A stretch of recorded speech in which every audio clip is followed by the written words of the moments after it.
मैत्रेय ऋषि कहते हैं, विदुर जी, एक समय की बात है। अथादीक्षत राजातो हयमेधशतेन च ब्रह्मावर्ते मनोक्षेत्रे यत्र प्राची सरस्वती।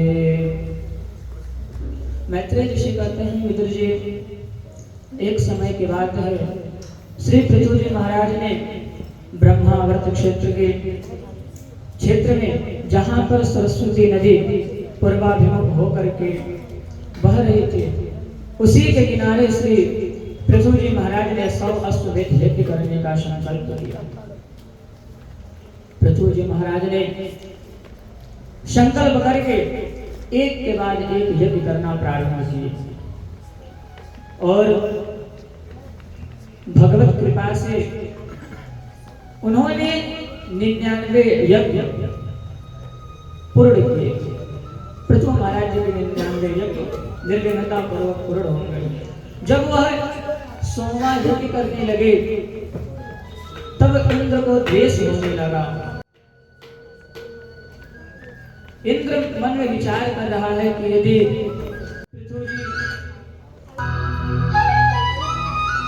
पृथु जी ने 100 यज्ञ कर लिया तो इन्हें शतक्रतु नाम की उपाधि मिल जाएगी और यह शतक्रतु बन करके इंद्रासन पर हो सके ये इंद्रासन के अधिकारी हो जाए।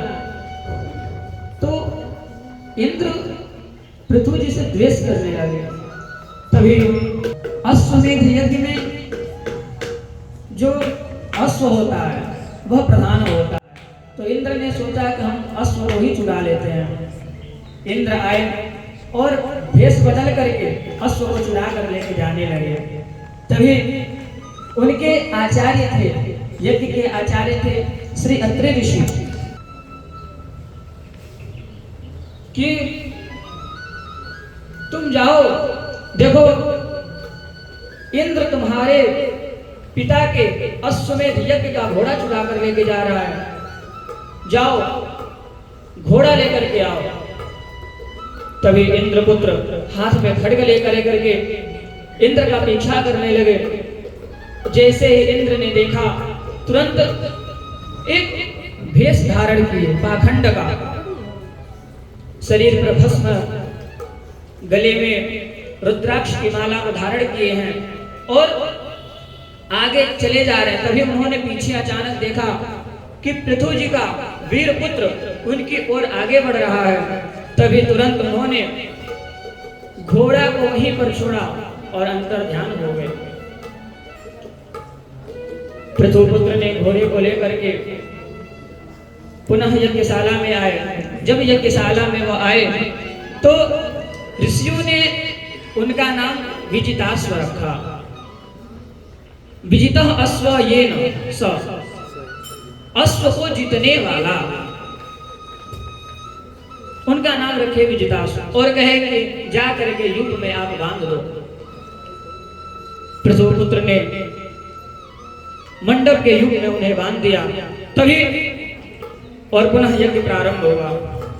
तभी फिर इंद्र आए भेष बदल करके और घोड़ा चुरा करके फिर भाग गए।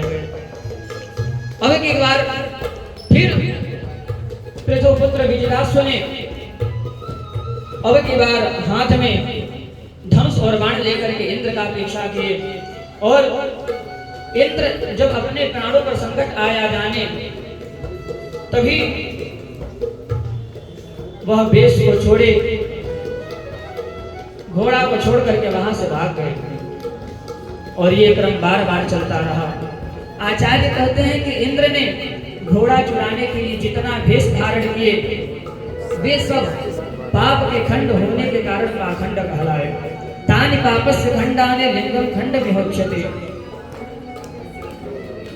ये सारे के सारे जितने भी इंद्र ने भेष धारण किए सब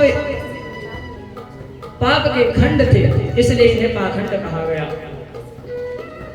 ये बात जब पृथु महाराज को पता चले कि इंद्र हमारे यज्ञ में बार बार विघ्न कर रहे हैं, तो वह स्वयं इंद्र को मारने के लिए उद्यत हुए। तुरंत अपने धनुष बाण उठाए और उन्होंने संकल्प किया कि अब हम इंद्र को मारेंगे, इंद्र का वध करेंगे, उसके बाद ही यज्ञ को हम पूर्ण करेंगे। इंद्राय प्रतितो बाणो माद्युज्जटकारमुखः, तुरंत पृथु महाराज ने संकल्प किया, उन्होंने मन में इच्छा जागृत की कि अब हम इंद्र का वध करेंगे, उसके बाद ही यज्ञ को पूर्ण करेंगे। तभी ऋषियों ने समझाया कि हे श्रेष्ठ, इस प्रकार से आपको क्रोध करना उचित नहीं है। हे पृथु जी, आपको पता होना चाहिए कि यज्ञ अनुष्ठान में क्रोध करना वर्जित है और यज्ञ कार्य में किसी का वध करना भी उचित नहीं है। निवारयामासुरहो महापतेन युज्यते त्राण्यवधः प्रचोदितात्, क्योंकि यज्ञ में शास्त्रविद पशु को छोड़कर अन्य किसी का भी वध उचित नहीं है, इसलिए आप क्रोध का त्याग कर दें। अब पृथु महाराज कहते हैं कि बताइए हम क्या करें, हम यज्ञ कर रहे हैं, ये इंद्र बार बार हमारे यज्ञ में विघ्न कर रहा है, आप हमें मारने दे नहीं रहे हैं, भला बताइए हम क्या करें। तभी ऋषियों ने कहा कि आप इतना घबराइए ना, यदि आप कहें तो हम अपने अमोघ मंत्रों द्वारा इंद्र का आवाहन कर इसी हवन कुंड में स्वाहा किए देते हैं, क्योंकि इंद्र तो आपके यज्ञ में विघ्न करके पहले ही निस्तेज हो गया है। वयं वर्तन्तमिहार्थनाशनं वयामहे तक्षमसाः तमसं आयातयामो पहवैरनन्तरं प्रसह्य राजन् जुह्वामते हितं ते अहितं प्रसह्य जुह्वाम। हे राजन, यदि आपकी प्रसन्नता इसी में है कि हम इंद्र का वध कर दें, तो अभी हम अपने अमोघ मंत्रों द्वारा इंद्र का आवाहन कर इसी हवन कुंड में स्वाहा किए देते हैं। अब तो महाराज ऋषियों ने मंत्र पढ़ना प्रारंभ किया। इंद्र समागच्छतु अस्मिन् कुंडे पतितो। अब तो इंद्र का इंद्रासन हिलने लगा। ऋषियों ने जैसे आहुति देना चाहे, ब्रह्मा जी प्रकट हो गए। ब्रह्मा जी भगवत्तनो यं जिघांसथ यज्ञेन यस्येषास्तनवः सुरा। कि हे श्रेष्ठ, आप इंद्र का वध नहीं कीजिए, क्योंकि इंद्र मारने योग्य नहीं है। यह जो आप यज्ञ कर रहे हैं यह स्वयं नारायण का स्वरूप है, और ये जो जिन देवताओं की आप आहुति दे करके एक तो देवताओं का बल बढ़ा रहे हैं और दूसरी ओर आप इंद्र को मारना चाहते हैं। अरे ये सारे जितने भी देवता हैं ये सब इंद्र के ही तो अंगद हैं।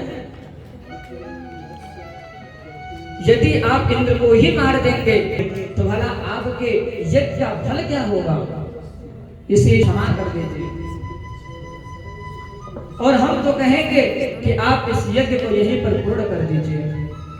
अब तो महाराज ब्रह्मा जी कहते हैं, अच्छा एक बात हमारी सुनो। क्या? देखो भाई, जो 100 अश्वमेध यज्ञ करता है उसका नाम होता है शतक्रतु, और जो एक कम करता है उसका नाम होता है एकोन शतक्रतु। तो इसमें नाम तो तुम्हारा ही पड़ा होगा, और इसका चिंता आप मत करो कि आपने 100 अश्वमेध नहीं किए, 100 अश्वमेध यज्ञ नहीं किए तो आपका यज्ञ पूर्ण नहीं हुआ। मास्मे महाराज कृतास्म चिंता निशा मयास्मत् गच आकृतात्मा। आप हमारी बात, आप हमारे बातों को आदर पूर्वक सुनिए। आप इस यज्ञ को यहीं पर रोक दीजिए। इसी में भगवान की इच्छा है।